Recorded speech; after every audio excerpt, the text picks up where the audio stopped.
I'm Lindsay. And I'm Stelina. Together, we are moms to 5 children, including 2 sets of twins. At Tweet Dreams, we are passionate about helping families achieve the peaceful night's rest they deserve because we were formerly overwhelmed and sleep deprived ourselves. We love nothing more than helping families achieve their specific sleep goals, so the whole family can be rested and thriving. On this podcast, you'll not just hear about sleep-related topics. We'll chat about how it started, where we are today, and the experiences that have shaped us as mothers of twins. We hope you'll enjoy listening to the ups and downs, the highs and lows, and everything in between.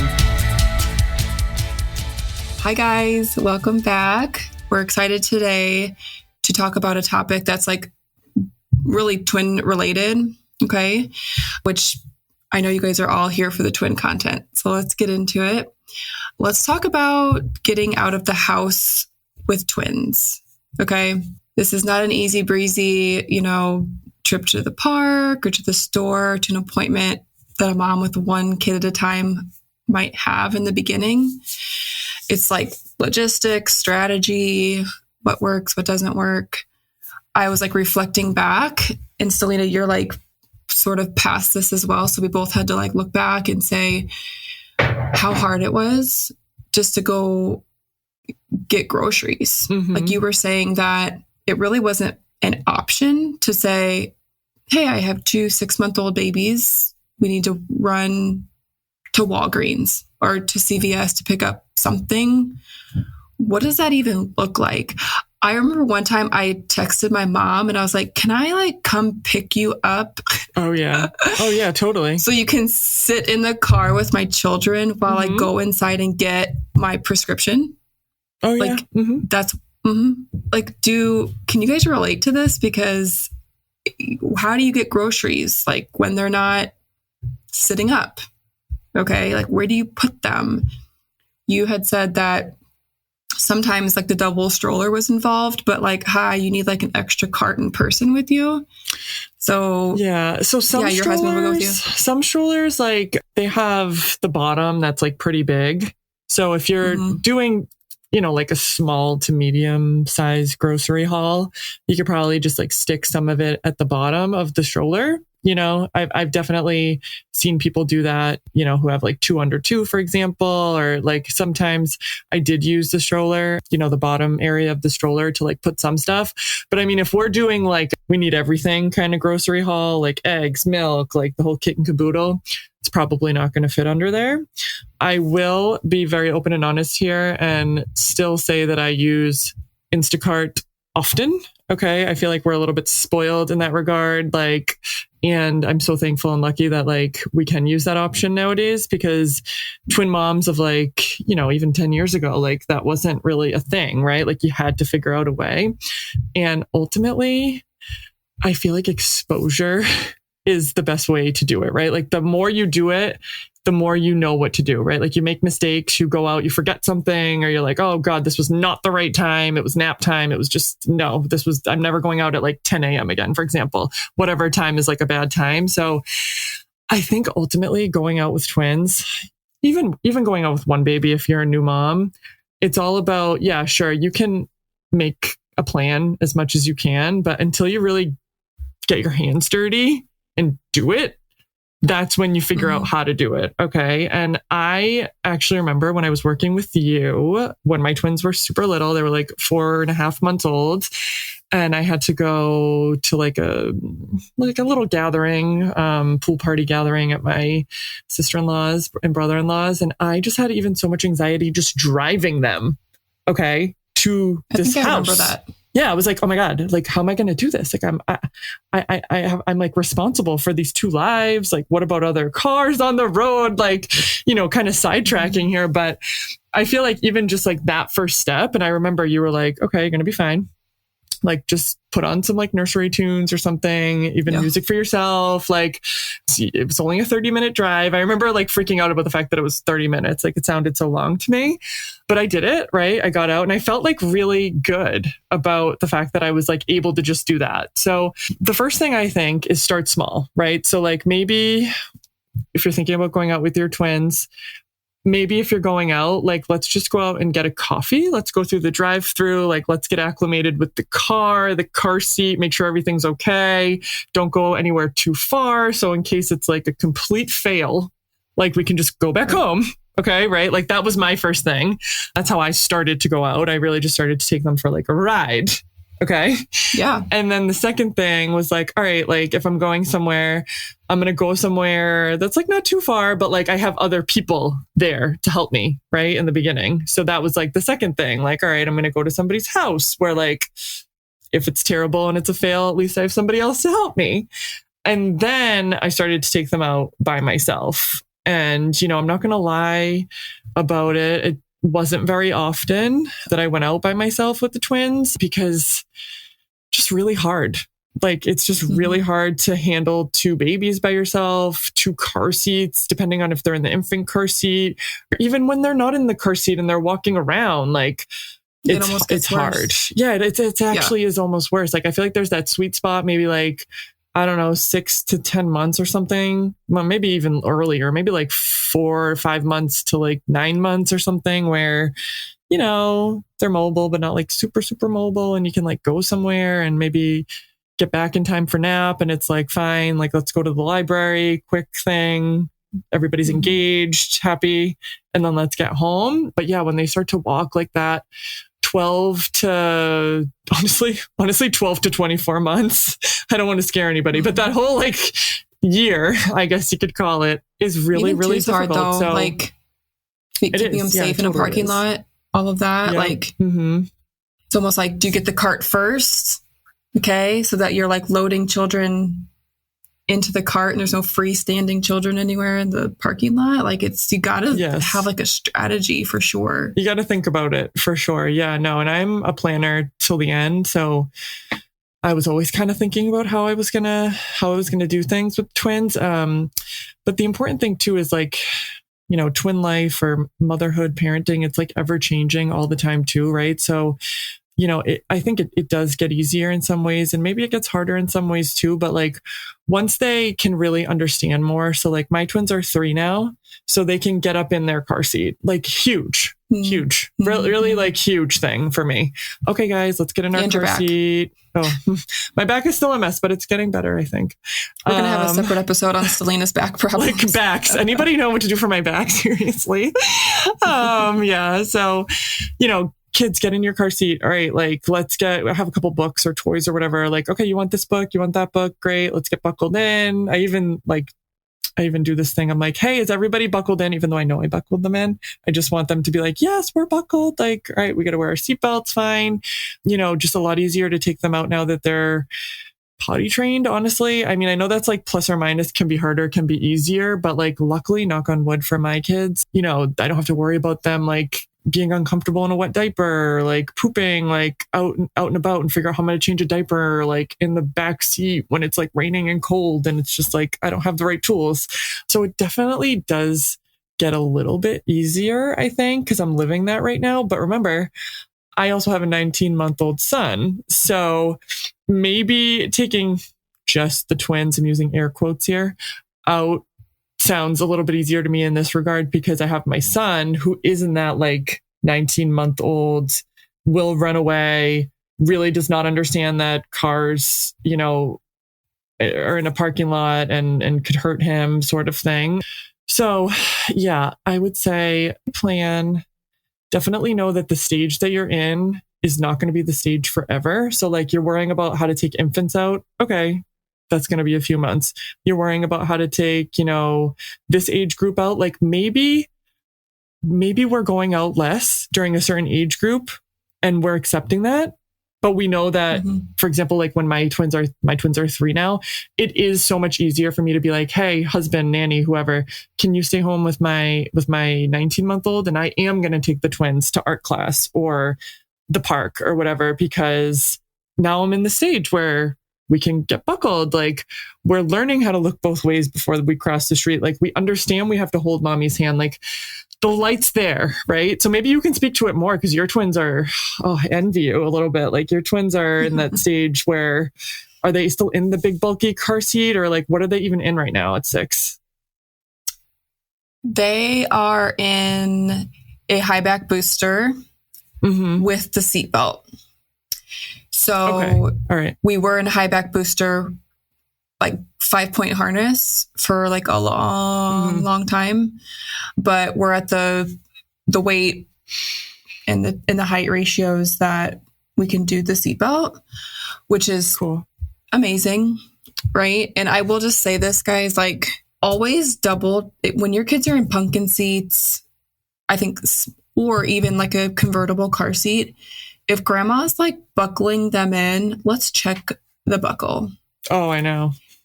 Because one time my mom when they were little, put one of them in the car seat and put her in the car and she wasn't buckled in. Yeah. And I didn't realize it until we were home. So thankfully you made it home. Exactly. But let's double check grandma because she thinks like, oh, the mom's going to just double check the buckle. I just put her in. That was my job. I'm done. And my tired brain was like, oh, grandma buckled her in and she didn't. So yeah, just wanted to say that, we're going to stay, I think, as safe as possible with the booster seats until we just are. I think all it does at this point is just make sure it's positioned correctly on the body. What that's doing. They're not tall enough to be sitting in the seat. But yeah, I mean, I have so many flashbacks, like from when you were talking of like me taking a small road trip. So my husband is notorious for this. He'll be like, oh, let's meet at this restaurant that's 20 minutes away, but like, I'll meet you there. Or let's go to our lake house. I'll meet you there. So I feel like it was always me bringing the children. And you have this thought in your head, like, oh, they're 3 now. I'm going to listen to my podcast. I got them these new sticker books. They're going to be happy as clams for this 40-minute drive. And no lie, like within 5 minutes, my baby B was like physically kicking the back of my seat, like having a tantrum. Nice. And yeah, she did a lot of that at 3. And I don't know if your kids are like that or do that, but she rocked my world in the form of like just bursting my bubble of expectations versus reality. And it could have been something as small as her sister had remembered to bring a toy, or a book in the car, and she had forgotten to bring something or whatever it was, something comparable to her sister, but she didn't realize it until we were 15 minutes into the drive. Nice. And there was nothing for me to do about that except listen to her scream for 20 or 30 minutes. That was a really hard stage for us. A lot of what I'm describing is purely personality based because she's a tough nut. Okay. And if she forgets something or doesn't think about something, she goes from like 0 to 60 in no time flat. But let's talk about like how to logistically get out of the house. When they're in pumpkin seats, a little bit easier.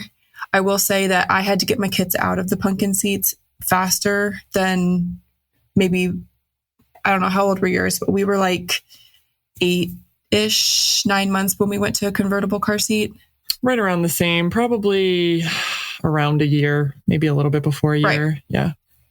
The reason why I couldn't do that, and probably what you're describing now with your back, is my back was completely like just out for like the first year. I threw my back out getting a carton of milk out of the fridge because it was in constant like pandemonium state from these dang car seats, plus the baby. And to this day, my twins sit in the same spot. So baby A sits behind the passenger, baby B sits behind the driver. And they were like, Mom, why do we sit in these positions? I'm like, well, because baby A, Paige, you weighed like significantly less than your sister. So I always carried you because in the beginning, like, let's say dad always drove or something. So that's kind of how we came up with the assigned seating. Okay. So then you like, that's easy. We carry they're confined. They're in that baby pumpkin seat. Then they go to convertible car seats and you're like, okay, but how do I do this? Okay. And if you don't have a baby corral, let's get a corral. Like you guys still have one. We use that, and it's like a gate. It's like a play yard, right? Yes. So we can safely, it's all about safety. we can safely leave the 1-year-old in the play yard for 45 seconds, right? While we quickly take the other baby, get them strapped into the car, and come get the other one. That's how I did it. I don't know what the recommendation is here. But if we're going to a doctor's appointment and there's no one else there to help me, I have to be creative, right? Of course, yeah. Maybe you didn't come into that scenario.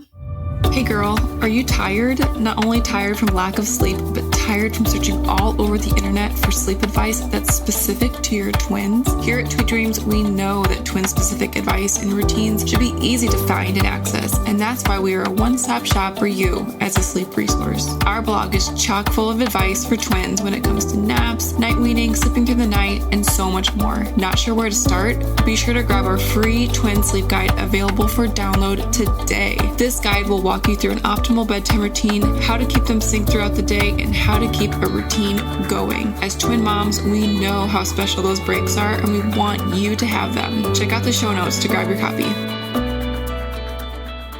Would you say that you ever were in this scenario like that? So, a lot of the time in the beginning, I did bring my husband or my mom or nanny or somebody with me with the twins. But I did do what you just said a little bit, or, I think it depends on the kind of car you have. Like we have a huge SUV.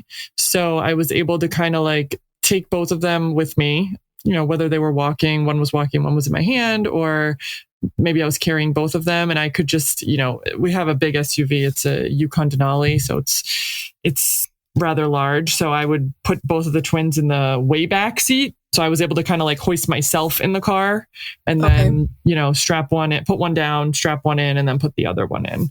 So that's highly dependent on the car you have, I think. If you just have... and like when they're rear facing, there's like no room to get in there. Mm-hmm. So, it's kind of dependent on the car a lot of the time, what you do. Sometimes, if you just have a basic car, you have to go around the other one, the other door to put the baby in. So, especially if you're in a parking lot situation, I would just always try to keep my hands on both of them if I could, right? Like try and do as much as I could with one hand. I got very creative with one hand. I didn't, it just happens sometimes when you have twins, or even when you have one baby, you'd be surprised what you can just do with one hand, right? You didn't know all the stuff you could do. But yeah, if I needed to, I would keep one in the little play yard thing too. That place is always very safe. I had padded floors. I still do. I made sure there was like nothing little in it, double check that it's shut. And I would go, put her sister in. Or it's very similar if you have to use the bathroom and you have to leave them somewhere. It is what it is. You just do the best you can. I go as far as having like a camera system on the ceiling that I can see through my phone if I really need to leave them alone in there. Even at this point, if I need to go grab somebody from upstairs or something or someone, just try to have like a really safe space in your house. I think that's good advice all around. Yep. 100%. Yeah. That play yard is clutch. Like loved it. It was integral. And like I tell every twin mom, like, let's put the play yard just on your list because your registry, because it can get pricey. You want the extension, you want the door, you want all the things. So yeah, let's get that registered. So like segueing into doctor's appointments, I just want to tell you guys how stressful doctor's appointments are with twins. Okay. Whether it's just a routine checkup or it's like a specialist where you're like waiting for like, the worst part is when you're like, oh, let's take you guys out of this like nice little waiting room that has like toys and books and put you in that sterile room and then make you wait an additional like 20 to 30 minutes. So fun. I have like trauma from my one daughter had two sets of tubes in her ears. The other one had one set. So we were constantly seeing the same ENT. As long as we have tubes in our ears, we have to go see you guys every 6 months. And it was just like a shit show, for lack of a better word. And I'm like, God, like I'm sweating, everybody's crying, like, and it's as simple as one wants to sit on my lap without sharing. Okay. And it's just like, why does this feel so hard? I know, it is hard. Luckily at doctor's appointments though, I feel like they're not that phased. Like the pediatrician, I remember like apologizing to her a bunch of times about the fact that they were like screaming their heads off. And she's like, I don't even hear them. I don't even know what you're talking about. I don't even hear crying anymore. And I was like, all right, good. It's great. So I feel like that situation, as stressful as it is for us, and it definitely is stressful for us, when you're in a place like a doctor's office where like they're used to it, it's not as bad as like if you're out in like public place, like a restaurant or something, and your kid is acting like that, then I'm like, oh God, seriously. Mm-hmm. Yeah. What's your like secret attack right now? Like to go to a restaurant, like obviously you have 3 kids, they're very small. Like what is a restaurant dinner look like for you guys? Or maybe you guys go to like, you guys get donuts sometimes, maybe you go to brunch. Yeah. Mm-hmm. So I'll say breakfast is something that we do often now with the kids, and it's kind of new within the past 6 months. We've been doing that. So my tips for something like breakfast are to go to a quick place. Okay, so a lot of the time we go to Dunkin'. I've started this new thing because you guys know I'm a germaphobe, where I get tablecloths from dollar store. So, just like those paper ones that you can use for parties. I bought a ton of those. I have them in my diaper bag at all times, so I don't need to worry about wiping down the table. I just put this huge paper tablecloth on it. It's clean. It's great. My husband will order the food. So this is talking about going out to breakfast. Like, I'm going with my spouse, right? So he'll order the food. We got everything ready. The girls, they're 3 now, so they'll just sit in like the chair of the booth. My son, I get the high chair, wipe it down for him. We eat and we go. It's a quick thing. It's like a half hour long, right? So they're excited because they're getting, food from somewhere other than my kitchen. So that's fun for them. I'd say if we're doing dinner, which we'll do sometimes now, we're dabbling with going to dinner more. We definitely go early, okay? Because like we know there's wait times. We know that sometimes the food's not going to come as the senior quickly. Citizens, like 4:30 special. Yep, it's only like us, other people's kids, or older people, which is fine. Totally fine. If anything, the restaurant's usually more empty. So if like somebody is screaming, I don't feel as bad. So yeah, I definitely try to have stuff in my bag. Those like mess-free markers with the little kits. Sometimes I'll have like a bunch of those that my kids like haven't seen before, or even if they've seen them, it wasn't recent. It's like from the last time we went to a restaurant. I'll have them play with those sometimes. The girls, I will admit, they're pretty good because they're 3 now. And, especially if I'm with my husband too, like they understand kind of how to act in a restaurant for the most part. They're not great, but it's definitely better than like bringing an infant to like 2-year-old, I'd say. I do see a difference in them at 3 years old at like a restaurant. But my son, he's 19 months. He doesn't get it. He doesn't get that we don't scream in restaurants. He doesn't get that the food doesn't come out right away. He doesn't get we can't touch knives. So I'm going to be like totally honest and transparent here. I try everything in my power not to have to use technology when I'm at a restaurant. I try everything else first. I bring out the new crayons. If they give them crayons, I bring out the mess-free thing. I'm trying to like have them play with sugar packets or something. Like I try everything. But then if he's being disruptive or like he won't sit still, or maybe I try to take him out of the high chair, plus or minus though, because once you take the kid out of the high chair, pro tip, it's really hard to get him back in. Okay. I've made that mistake before. So I don't really try to like, let's take him out for a walk. Like, no, because once we take him out, this kid anyway, he's not getting back in. So if I have to bring out the phone to have him watch something, like even just like videos of himself like playing that I have like recorded on my phone or something, I'll do that as a last resort because I don't want to be disruptive and like another, like in a public place. And like, I just need him to be quiet. I'll do that. And luckily I don't really have to do it that much because sometimes the food will just come out and then he's okay. He wants the food. And honestly, guys, like we're making this quick when we go out to dinner with our kids. Like me and my husband are not trying to have like this like long drawn out dinner that's like all like, nice and stress free. Like when we're taking the kids out, like we're just trying not to make a mess in our kitchen. Great. We don't have to clean the kitchen now. Change it up for them, get them out, right? So I try not to be too hard on myself. Sometimes when I wasn't a parent yet, I'd see people with the phone or the iPad at a restaurant. I'd be like, oh no, this is like so terrible. Why are they doing that? And it's like, let's not make that our first line of defense. Like, let's try and use the crayons or get creative, right? Because we are in a different place. But if I have to use it for the 5 or 10 minutes before the food is coming out, so nobody has to listen to my screaming child, including myself, I do it, guys. I do it. Sometimes I bring the phone out at a restaurant Okay, I do.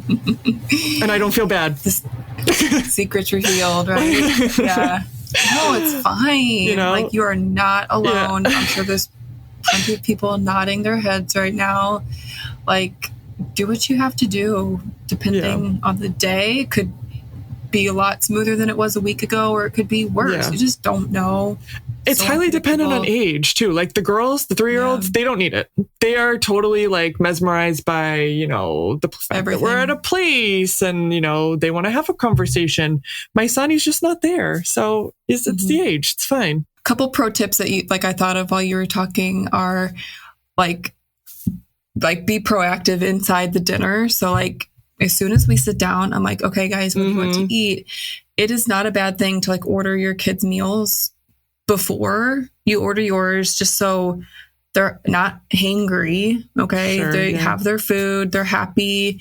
My daughter's like really into eating like side salads right now, which I like. I love this for her because I love a good side salad. So she's like doing that now. But yeah, like get their meals ordered. Most places are going to give like a kids menu and you can color, do things like that. We use like the kind of like what you said, like the throwaway, but they were placemats. They have like sticky on all four sides. I'm sure you've seen those. We would bring those. We would bring out the stuff they hadn't seen in a while. And sometimes it goes great. Sometimes it doesn't. Get the to-go boxes before. So like you're not like waiting on the check. You're not waiting on the to-go box because sometimes service is not that great places. But yeah, like we used to say like that was stressful, but we don't have a kitchen to clean up. Like that is the worst. These kitchen cleanups, like even at 6, guys, like I'm like, can we just not get food all over the floor every time we eat? Like I'm so confused by this. I know, it's the worst. It really is. So many dishes. It's just our dishwasher. God bless her. She's on overdrive over here. But yeah, let's think about what else. So like restaurants, we're definitely into activity mode over here with having kindergartners. Stelina, you just got your twins into tennis lessons. And you were describing to me how everything is just going to be like age appropriate. And it kind of feels a little bit validating when you see like another child who like is just acting like a typical 3-year-old and you're like, oh, okay. Like that dad had to like correct his kid too. Like it's fine. I know. It really, it does put into perspective when you're around other and kids. Like not to compare, but just to be like, okay, just toddlers. Yeah, we got toddlers. And my experience with my kids going into activities is it's been easier for me, I think, looking at my situation versus singletons, because I see singletons out in the wild all the time. Like, hello, they're there. And sometimes they don't want to separate from the parent to do the swim lesson. Sometimes they don't want to go into dance class. With my kids, I do feel like that like buddy system is there and they go. Okay. Yeah. Mm-hmm. No, I do feel like that is a silver lining. For sure. Like, are you feeling that way with the tennis? So luckily with the tennis, I think I told you the first time they went, I was like, oh my God, are they even going to go on the court? Like that was the first step. And they were like, okay, yeah, you're going to watch this from the window. Cool. And granted, I think it does help that they could like see me and like, I'm still there, but you guys are like doing your thing. And yeah, they've gone in no problem. So I can't really speak to if they weren't twins, if they would go in no problem, but I agree that it probably helps. To have like a little buddy. Yeah, totally. So we guys have that to look forward to. I feel like overall, like our school, like introduction to school, preschool activities have been less traumatic than I was anticipating. That's good. Separating from my kids feels a lot more difficult. And I do want to do a travel episode. I feel like this is like, and what I mean by travel episode is mom and dad are taking a trip. Mm-hmm. Right? Because I know that there's probably people who are like, I could never do that. I really want to do that. What does that look like? I do have a lot of experience there. We're getting ready to take this summer, like one of the longest trips we've ever done. And I feel at the age that they're at now, it's way different than leaving babies or even toddlers. Mm-hmm. So I know. I have a lot of anxiety about that. I'm going to bring it up at least 100 times until I go. Yeah, you're going to be fine. But on air and off air. Yeah, no, I get it. I'm the same. But yeah, like getting out of the house is hard with twins. I even like remember seeing Facebook posts like, should I put a leash on my kids?